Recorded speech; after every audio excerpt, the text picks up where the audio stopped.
ప్రియమైన సహోదరి సహోదరులారా, మిమ్మల్ని అందరినీ కూడా సెయింట్ జాన్ సెమినరీ యూట్యూబ్ ఛానల్కు ఆహ్వానిస్తూ ఉన్నాను. ఈరోజు మనం 6వ సామాన్య ఆదివారం ధ్యానాంశాన్ని మనం చర్చించబోతూ ఉన్నాం. మరి ముఖ్యంగా ఈరోజు ఈ యొక్క 6వ సామాన్య ఆదివారాన్ని ధ్యానించినట్లయితే అష్టభాగ్యాల గురించి ధ్యానిస్తూ ఉన్నాం. అష్టభాగ్యాలు అంటే దైవిక సుగుణాలు, స్వర్గ సుగుణాలు, మరి స్వర్గాన్ని ఎలా చేరుకోవాలి అనే సూచనలు, మరి విలువల గురించి మనం తెలుసుకోబోతున్నాం. మనం అష్టభాగ్యాలు చదువుకున్నట్లయితే చాలా బాగా ఉంటాయి, కానీ దాన్ని పాటించాలంటే ఎంతో కష్టతరం. ఎందుకంటే ఈ అష్టభాగ్యాలు మన లోక విలువలకు విరుద్ధంగా ఉంటాయి. ఎందుకంటే లోక విలువలు భాగ్యవంతులుగా ఉండాలని, గొప్పవారిగా ఉండాలని, మరి సంతోషంగా ఉండాలని, ఎలాంటి ఆకలి ఉండవద్దు అనేటువంటి ఆలోచనలు. కానీ అష్టభాగ్యాలు ఎలా ఉంటాయి అంటే పేదరికం, మరి దుఃఖం, ఇతరులు అవమానించినప్పుడు మనం దేవుని తెలుసుకోవాలి, దేవుని మీద ఆధారపడాలి అనేటువంటి విషయాలు మనకు బోధిస్తున్నాయి. మరి ప్రియ సహోదరి సహోదరులారా, అష్టభాగ్యాలు మత్తయి సువార్తలో, మరి అదేవిధంగా లూకా సువార్తలో మనకు ఇవ్వబడుతూ ఉన్నాయి. మత్తయి సువార్త 5వ అధ్యాయము 3 నుంచి 12 వచనాలు, అదేవిధంగా లూకా సువార్త 6వ అధ్యాయము 20 నుంచి 23 వచనాలు. ఇక్కడ మనం గమనించినట్లయితే మత్తయి సువార్త కొండ మీద ప్రసంగం, అంటే కొండ మీద యేసు ప్రభు యూదులకు బోధించారు. అంటే చూడండి, అంటే కొండ మీద ప్రసంగం అంటే ఆ యూదులు దేవుడు చాలా దూరంలో ఉంటారు, మనకు కనిపించినటువంటి దూరంలో దేవుడు ఉంటారు అనేటువంటి ఆలోచనలు వారు ఉంటారు. అందుకే కొండ మీద ప్రసంగంగా మనం ధ్యానిస్తున్నాం. అదే లూకా సువార్తలో యేసు ప్రభు మైదానంపై, అంటే సమమైనటువంటి నేలపై బోధించారు. అంటే ఇక్కడ ప్రియ సహోదరి సహోదరులారా, దేవుడు ఎంతో దగ్గరగా ఉన్నాడు అనే ఆలోచనలో ఆనాడు ప్రజలు వారిని ఆలకిస్తూ ఉన్నారు.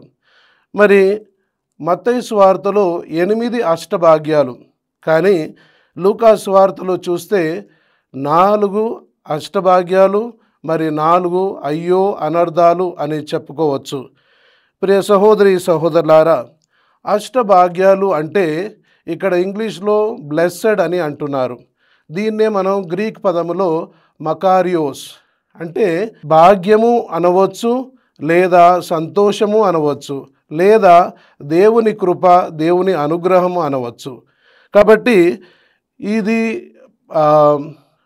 అష్టభాగ్యాలు అంటే భాగ్యము అంటే దేవుని యొక్క అనుగ్రహం పొందిన వాళ్ళు, అదేవిధంగా నిజమైనటువంటి ఆనందాన్ని అనుభవించేవాళ్ళు.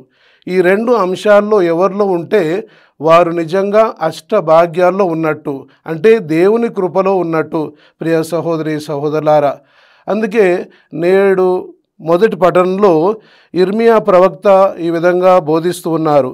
ఇర్మియా 17:5-6 వచనాల్లో చూస్తే ప్రభువు ఇట్లా అనుచున్నాడు, నన్ను విడనాడి నరుని నమ్మువాడు, నరమాతృని మీద ఆధారపడువాడు శాపగ్రస్తుడు. అతడు ఎడారిలో పెరుగు తుప్ప వంటివాడు, ఏమి మేలు కలగదు, ఏమి ఉన్న మరుభూమిలో మరి ఏమి పెరగని చౌటపర్రెల్లో ఎదుగువాడు అని చెప్పబడుతుంది. అదే ఇర్మియా ప్రవక్త 17వ అధ్యాయము 7-8 వచనాలు చూస్తే, కానీ నాపై ఆధారపడు వారిని నేను దీవింతును. చూడండి, నరుని మీద ఆధారపడితే శాపగ్రస్తుడు, కానీ దేవుని నమ్మితే వారిని దీవిస్తారు. వాడు ఏటి ఒడ్డున నాటబడిన చెట్టు వలె ఉండును, బెట్టకు భయపడడు, ఆకులు పచ్చగా ఉండును, వానలు లేకున్నా వానికి చింత లేదు, అది ఎల్లప్పుడూ కూడా పండ్లు కాయును. చూడండి ప్రియ సహోదరి సహోదరులారా, మనం దేవుని మీద ఆధారపడితే దేవుడు ఎంతగానో దీవిస్తారు, కానీ నరుని నమ్ముకుంటే మనం నిరాశపరులు అవుతాము. అంటే ఇక్కడ అష్టభాగ్యాల్లో కూడా అంతే. మనం పేదవారు ధన్యులు అన్నారు, అంటే ఇక్కడ పేదరికాన్ని కోరుకోవాలని కాదు, అంటే గొప్పవారు దీవింపరు అని కాదు.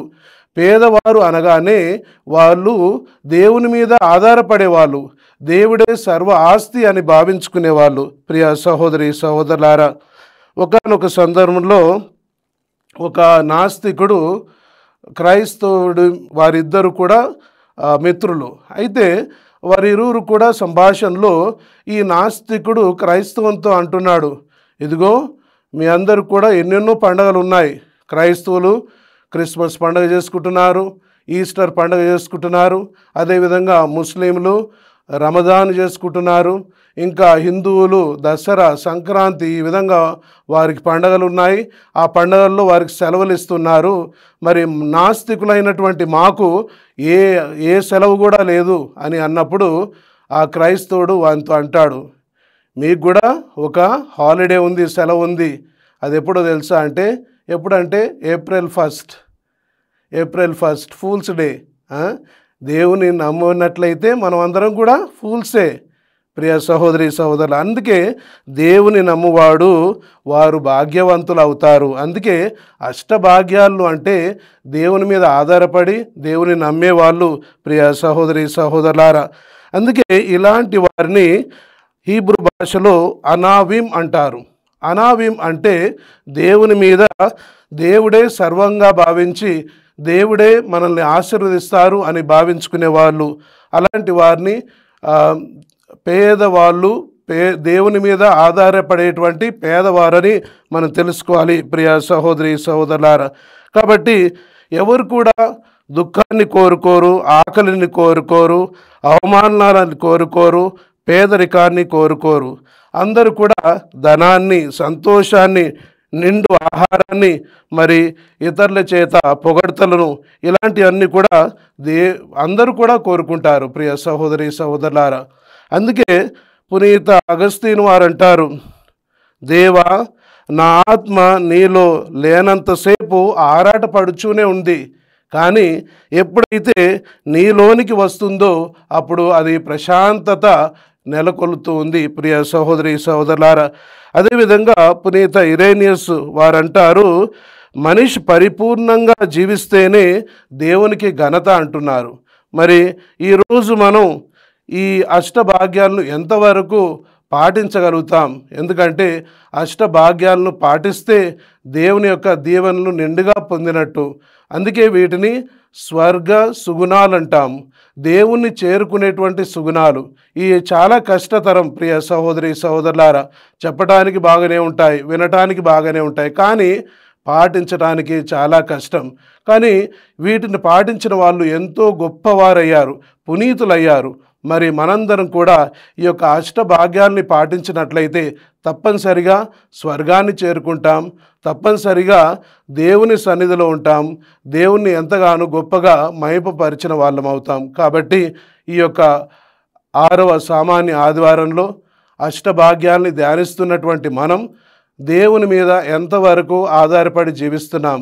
దేవుని మీద ఆధారపడే వాళ్ళని దేవుడు ఎంతో దీవిస్తారు అని, ఈ అష్టభాగ్యాలు పాటించే వాళ్ళందరూ కూడా దేవుని మీద ఆధారపడ్డట్టే, దేవుని యొక్క దీవెనలను పొందిన వాళ్ళు. కాబట్టి మనందరం కూడా మన యొక్క విశ్వాస జీవితంలో దేవుని మీద ఆధారపడి నిండుగా దేవుని యొక్క అనుగ్రహాన్ని, దేవుని యొక్క దీవెనలను పొందటానికి ప్రయత్నం చేద్దాము, ధ్యానించుదాము. ఆమేన్.